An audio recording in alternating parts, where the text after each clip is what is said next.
it's an honor to be here. It's always an honor. I just want to say a couple of things about the movie and about the filmmaker mostly. Guzman's work has like 3 different stages, you could say, and the 3 of them are very marked by the political approach to filmmaking. The first part of his work actually documents the year previous to the coup d'etat in Chile in 1973, and then he goes into exile. After that, we have like a second stage in his filmmaking that has been defined as more metaphorical or poetic. And then I think one special thing about this film, My Imaginary Country, is that in a way reconciles both of these stages of his work, because it definitely captures what's happening with people who are fighting on the streets and who are protesting, who are marching, but also kind of captures some symbolic components of that fight. Part of his filmmaking is a very, in a way, raw,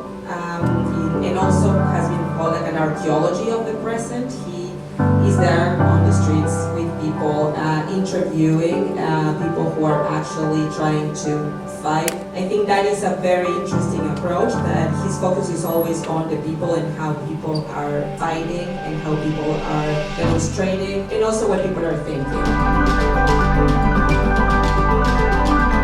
And also another thing that I think is unique is his capacity to adapt his own process and ideas around revolution and revolutionary politics, especially in terms of gender. One thing that we see in the film is all the interviews are interviews to female leaders of different movements, because the movement that is registered here that starts in the second decade of the 2000s is a movement that has been led by younger women mostly. Also, we are very lucky that we got to see this art of filmmaking, because he could actually have been killed. I'm just bringing this up because I think sometimes when we think about what he's been working on, we think about it in a way from the 70s, we think about it different now, but the brutality of the repression has been a constant since the dictatorship. Basically, that's also another thing that is central to this film, that is, these people in many ways are also fighting to rewrite a constitution that has been written under Pinochet's dictatorship.